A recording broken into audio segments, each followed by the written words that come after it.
அருமையானவர்களே, இந்த நாளிலும் ஆண்டுடைய வார்த்தை நான் இடத்திலே கொண்டு வருகிறேன். சங்கீதம் 18:29 வசனம் சொல்லுகிறது, உம்மாலை நான் ஒரு சேனைக்குள் பாய்ந்து போவேன், என் தேவனாலே ஒரு மதிலை தாண்டிடுவேன். உம்மாலை நான் ஒரு சேனைக்குள் பாய்ந்து போவேன். அப்ப சேனைக்குள் பாய்ந்து போவேன், தேவனாலே மதிலை தாண்டுவேன். அப்ப முடியாதுன்ற காரியத்தை தேவ பலத்தாலே செய்து முடிப்பேன். அப்ப இன்னைக்கு கர்த்தருடைய பலத்தினாலே இம்மனுஷ பலத்தால் செய்ய முடியாததை நீங்கள் செய்வீர்கள். கர்த்தர் உங்களுக்கு அப்படிப்பட்ட பலத்தை இன்று கொடுக்கிறார். மனுஷ பலத்தால எதெல்லாம் செய்ய முடியாதோ இன்னைக்கு நீங்க செய்வீங்க. எப்படி?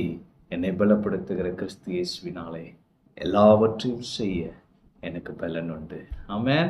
அப்ப முடியாத காரியங்கள், நடக்காத காரியங்கள் இன்று நடக்கும் இயேசுவின் நாமத்திலே.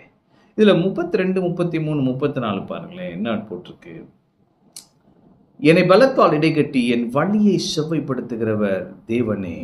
அப்ப இன்னைக்கு பலத்தால் இடைகட்டுகிறார். அவர் என் கால்களை மான்களுடைய கால்களை போலாக்கி என்னுடைய உயர்தலங்களில் என்னை நிறுத்துகிறார். அப்ப கால்களை மான்களுடைய கால்களை போலாக்கி துள்ள பண்ணுகிறார். அடுத்து 34, வெண்கல வில்லும் என் புயங்களால் வளையும்படி என் கைகளை யுத்தத்திற்கு பழக்குவிக்கிறார். அப்ப அவர் பலத்தை கொடுக்கிறாரு. அப்புறம் கால்களையும் கைகளையும் பாருங்க, கால்களை என்ன பண்றாருன்னா கால்களை மான் கால்கள் போலாக்குகிறார். அடுத்து என்னுடைய உயர்தலங்களில் என்னை நிறுத்துகிறார். அப்போ உங்க கால்களை சில இடத்துல நிறுத்துகிறார், உயர்ந்த இடங்களிலே. உங்க கைகளை யுத்தத்திற்கு பழக்கு வைக்கிறார். அப்ப கர்த்தர் என்ன சொல்லுகிறார்? என்னுடைய பலத்தாலே நீ இன்று பெரிய பெரிய காரியங்களை செய்வாய். உம்மாலே நான் ஒரு சேனைக்குள் பாய்ந்து போவேன், என் தேவனாலே ஒரு மதிலை தாண்டிடுவேன். அவர் என்னை பலத்தால் இடை கட்டுகிற தேவன். என் கால்களை மான்களுடைய கால்களை போலாக்கி என்னுடைய உயர்தலங்களிலே என்னை நிற்க பண்ணுகிற தேவன். என் கைகளை யுத்தத்திற்கு பழக்கு வைக்கிற கர்த்தர் இன்று எனக்கு பெரிய வெற்றியை தருவார். பெரிய வெற்றி, பெரிய நன்மை, உயரமான உன்னத இடத்திலே உங்களை அமர்த்துவார். நீங்க கர்த்தருடைய மகிமைக்கு பெரிய சாட்சியாக இருப்பீங்க.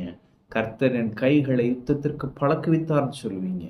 என் கால்களை உயரமான இடங்களிலே நிற்க பண்ணினான்னு சொல்லுவீங்க. அவருடைய பலத்தால் என்னை இடைகட்டினார் என்று சொல்லுவீங்க. கடைசியா இந்த வசனத்தை சாட்சியா சொல்லுவீங்க, உம்மாலே நான் ஒரு சேனைக்குள் பாய்ந்து போவேன், என் தேவனாலே ஒரு மதிலை தாண்டிடுவேன். ஆமென். கர்த்தர் உங்களோடு இருக்கிறார். கர்த்தர் உங்களை ஆசீர்வதிப்பார்.